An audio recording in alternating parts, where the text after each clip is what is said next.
Hello guys, welcome to my new blog.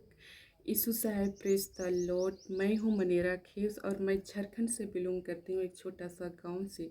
और मैं आप सबों के सामने वचन को रखनी चाहती हूँ और वो वचन हमें मिलेगा। यूहन्ना पहला अध्याय उसका पहला पद में परमेश्वर कहता है, आदि में वचन था, वचन परमेश्वर के साथ था। तो सचमुच में वचन परमेश्वर के साथ था। हमें जब भी परमेश्वर से बात करना है, जब भी हमें हमारा जो भी समस्या है, जो भी कठिनाई है, वो वचन के अनुसार हमें परमेश्वर से बात करना चाहिए, ताकि उस वचन के अनुसार हमें हर एक चीज़ मिलने पाए। उस वचन के अनुसार हमारे परमेश्वर हमारे कामों को पूरा करने पाए। हाँ प्रियो, मेरे माता और पिता और भाइयों बहनों, इस वचन में कहता है, आदि में वचन था, वचन परमेश्वर के साथ था। तो हमें वचन को हर रोज पढ़ना चाहिए, वचन के अनुसार हमें चलना चाहिए, वचन के अनुसार हमें काम करना चाहिए। जहाँ कहीं भी हम जाए, वचन के अनुसार वचन को पढ़ पढ़ के जहाँ कहीं भी जाए, हम वचन को पढ़ के जाए, ताकि परमेश्वर हमारे साथ रहे, हमारे आगे पीछे दाएं बाएं रहने पाए, ताकि हमारे साथ कोई भी घटना ना होने पाए, कोई भी संकट ना आने पाए, परमेश्वर हमें बचा के रखने पाए। हाँ मेरे प्रिय भाइयों बहनों, परमेश्वर वचन में कहता है, और एक वचन मैं आप सबों को बताना चाहती हूँ। इस वचन को आप लोग ध्यान से सुनिएगा और इस वीडियो को पूरा फुल देखिएगा। इस वचन परमेश्वर कहता है, यशायाह 55 अध्याय उसका 11 पद में परमेश्वर कहता है, उसी प्रकार से मेरा वचन भी होगा जो मेरे मुख से निकलता है, वह व्यर्थ व्यर्थ ठहर कर मेरे पास ना लौटेगा, परंतु जो मेरी इच्छा है उससे वह पूरा करेगा, और जिस काम के लिए मैंने उसको भेजा है उसे वह सफल करेगा। हाँ मेरे प्रिय भाइयों बहनों, परमेश्वर जिस वचन को दिया है वह व्यर्थ ना ठहरने पाएगा, बल्कि उस वचन के अनुसार सफल होने पाएगा, उस योजना को पूरा करने पाएगा। हाँ मेरे प्रिय भाई बहनों, सचमुच में परमेश्वर परमेश्वर पिता ने कहा है इस वचन के अनुसार कि जो वचन मैंने दिया है वह व्यर्थ नहीं ठहर पाएगा, बल्कि उस वचन के अनुसार सफल पाएगा।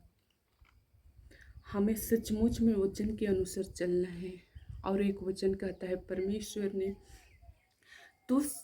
तू अपनी समझ का सहारा ना लेना, वरन संपूर्ण मन से यहोवा पर भरोसा रखना, तब वह तेरे लिए सीधा मार्ग निकालेगा। हाँ मेरे प्रियो, परमेश्वर के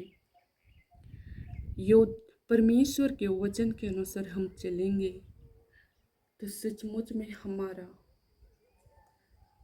रास्ता सीधा चलने लगेगा, सीधा मार्ग दिखेगा।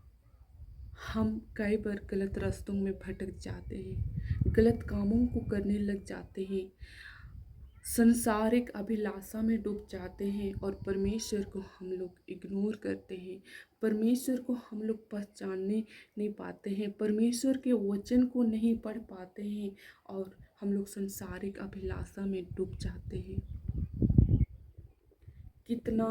कितनों मेरे भाइयों बहनों संसारिक अभिलाषा में डूब जा रहे हैं, परमेश्वर को नहीं पहचान पा रहे हैं, परमेश्वर के वचन के अनुसार नहीं चल पा रहे हैं, परमेश्वर के विरोध काम कर रहे हैं। परमेश्वर के विरोध हम लोग काम कर रहे हैं, लेकिन परमेश्वर हमें क्या कहता है? परमेश्वर हमें कहता है, तुम ही मेरा बेटा और बेटी हो। इतना परमेश्वर के विरोध हम लोग गलत काम कर रहे हैं, लेकिन भी परमेश्वर हमें कहता है, तुम ही मेरा बेटा और बेटी हो। परमेश्वर हमारे लिए कितना प्रेम करता है, हमें कितना प्रेम करता है। परमेश्वर हमारे हर एक कमी और घाटी को पूरा करता है, हमारे हर एक आवश्यकताओं को पूरा करता है। हाँ प्रिय भाई और बहनों, मैं भी आज से पहले संसारिक अभिलाषा में डूब चुकी थी। मैं भी संसारिक अभिलाषा में डूबी हुई थी और मैं गलत कामों में लग गई थी, गलत बातों बातों पर ध्यान देने लगी थी। परमेश्वर के विरोध मैं भी पाप की, परमेश्वर के विरोध मैं भी गलत कामों को करने की, लेकिन परमेश्वर मुझे मेरे जीवन को बदलने शुरू किया। परमेश्वर मेरे दिमाग को चेंज किया, मुझे परमेश्वर अपने ओर खींच के लाया और मुझे सही मार्गदर्शन दिखाया, मुझे वचन के अनुसार चलने के लिए आज्ञा दिया। परमेश्वर मुझे 10 आज्ञाओं को पालन करने के लिए दिया। कई बार हम लोग अपने माता पिता का आदर नहीं कर पाते हैं, बड़ों का आदर नहीं कर पाते हैं और हम लोग थोड़ा थोड़ा बात में लड़ाई झगड़ा करने लगते हैं। परमेश्वर हमें उन उन बातों को सिखाया, परमेश्वर हमें उन चीज़ों को करने के लिए सिखाया। सचमुच में परमेश्वर हमें बहुत आशीष दिया, परमेश्वर मेरे जीवन को बदला। परमेश्वर मुझे हर एक उन समस्याओं से धीरे धीरे परमेश्वर निकालने की कोशिश किया।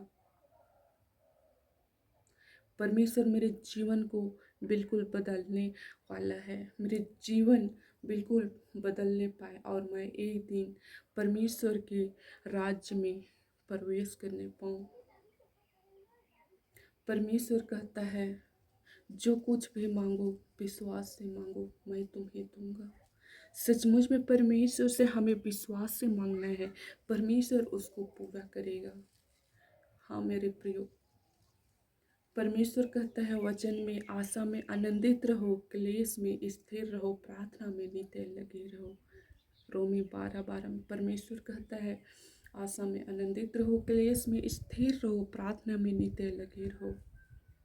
सचमुच में हमें आशा रखना है, विश्वास रखना है परमेश्वर के ऊपर, ताकि परमेश्वर हमारे प्रार्थना को सुनने पाए।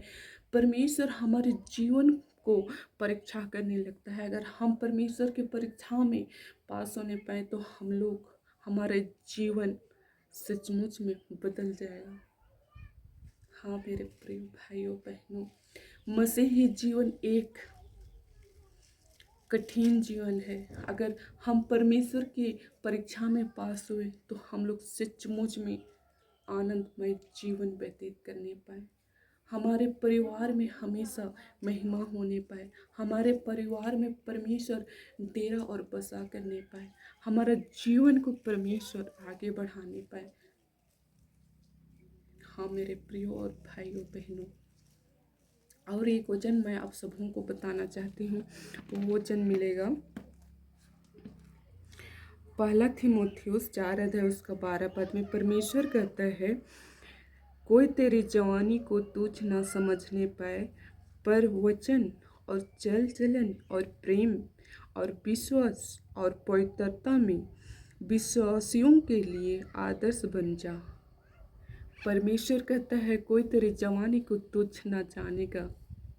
तू चाल चलन व्यवहार विश्वास परमेश्वर के हर एक वचन के अनुसार तू आदर्श बन जा, हर एक आज्ञाओं का पालन कर। सचमुच में परमेश्वर के वचन के अनुसार हम आदर्श बन जाएंगे, परमेश्वर की दरबारी में काम करने पाए, परमेश्वर का दासी बनने पाए। हाँ मेरे प्रिय भाइयों बहनों, हमारे जीवन में बहुत तरह की समस्या आता है,